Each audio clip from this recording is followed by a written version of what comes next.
¿Sabías que muchas veces aprendemos mejor haciendo experimentos que estar memorizando una hoja completa? Somos de la Universidad Laica Loyola de Manabí, extensión Chone, Campus Osawa, y en este video le vamos a explicar sobre el método experimental. ¿Qué es el método experimental? El método experimental es una forma de aprendizaje donde se manipula una variable para observar el efecto que produce en otra, es decir, que permite comprobar algo mediante la práctica y la observación.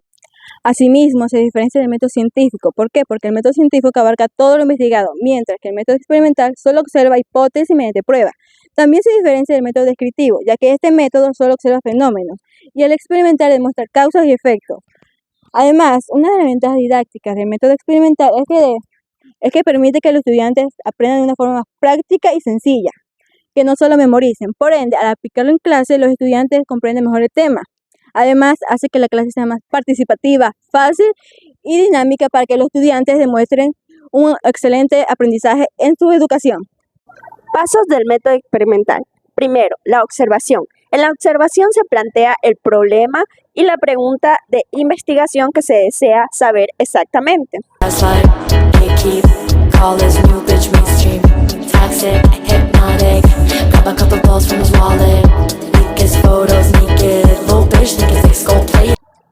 Al observar este video del hielo derritiéndose en la superficie de metal versus la superficie de plástico, podemos notar que se derrite más rápido en la superficie de metal. Entonces nuestra pregunta de investigación sería, ¿por qué el hielo se derrite más rápido en metal que en plástico? 2. Elaborar una hipótesis. La hipótesis es una respuesta probable a nuestro problema de investigación. Entonces nuestra hipótesis sería que el metal conduce mejor el calor que el plástico. Paso 3. Identificar las variables. Las variables son los elementos que intervienen en este experimento. En esta tabla podemos observar que hay 3 variables: la independiente, la dependiente y las controladas. La variable independiente es la que no depende de nadie. En este caso es la que cambia. Por ejemplo, sería el metal o el plástico. La variable dependiente es la que depende de otra. Es lo que se mide y es el tiempo que dura el hielo en derretirse en el metal y el plástico. Y las variables controladas son las condiciones que se mantienen iguales, que no deben cambiarse para que el experimento sea justo y confiable. En este caso son el tamaño, la temperatura y el lugar. 4. Diseño del experimento. Para saber si nuestra hipótesis es verdadera o falsa, debemos ponerla a prueba. Los materiales para este experimento son hielo, una superficie de plástico y una de metal. Para esto vamos primeramente a colocar los hielos al mismo tiempo en ambas superficies. Aquí está la de plástico y aquí está la de metal. Vamos cuánto dura ambas en derretirse.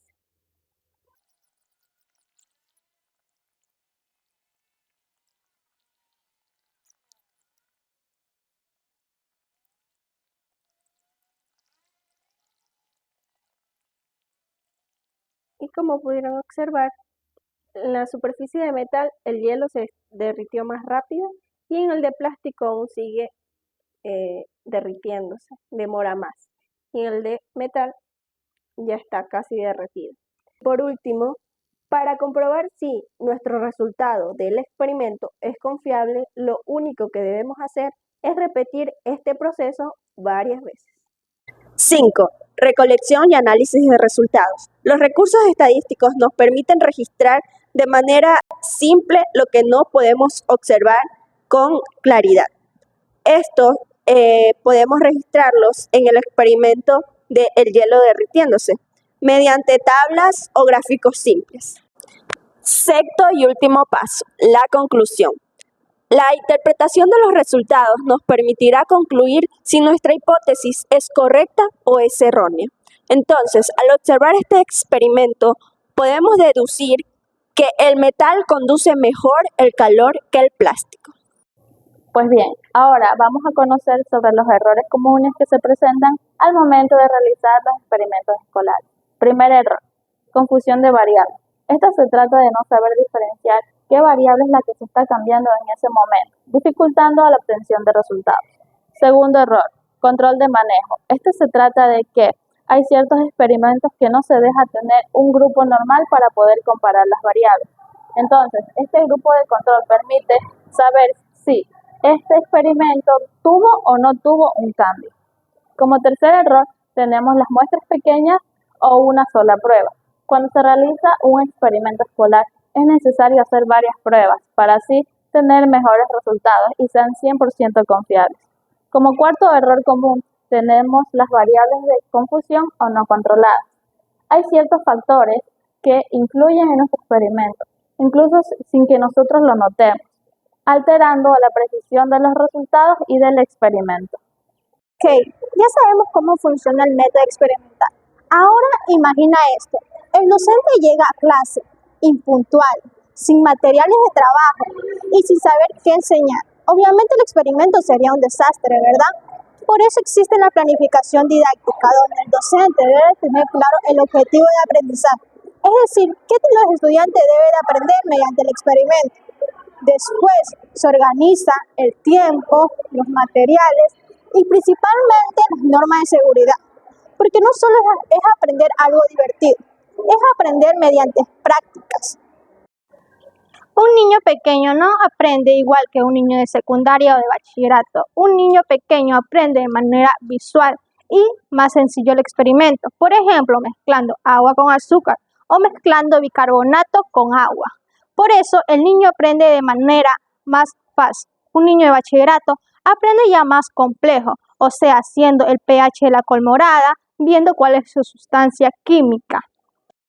En el método experimental, el docente es una guía y el estudiante observa, participa, pregunta y saca sus propias conclusiones, porque aunque incluso si el experimento falla, se aprende. Ahora vamos a conocer lo que es la planificación didáctica. La planificación didáctica es lo que el docente realiza antes de enseñar su clase o de realizar una actividad o un experimento. Esta planificación didáctica es muy esencial porque ayuda a que el docente tenga objetivos claros, sus materiales y el tiempo necesario que va a tomar para realizar su experimento o actividad. Lo primero que el docente debe implementar en su planificación didáctica son los objetivos, que es donde el docente pone los logros que quieren que alcancen sus estudiantes. Por ejemplo, que los estudiantes comprendan cómo es el crecimiento de las plantas. También los materiales, como un vaso de plástico, tierra, agua, semilla. Luego se preparan las actividades que realizarán los estudiantes paso a paso. Por ejemplo, sembrar la semilla, ver el proceso de crecimiento de la planta y tener registros de la planta. Ahora les voy a explicar el rol que realiza el docente y el estudiante. El docente es el que guía y facilita y acompaña en el experimento que realiza el estudiante. El estudiante es el que observa, participa y toma nota de lo que observa durante el experimento. A continuación, mencionaré ejemplos del método experimental. En el área de ciencia, hacer germinar una planta para que los estudiantes observen su crecimiento.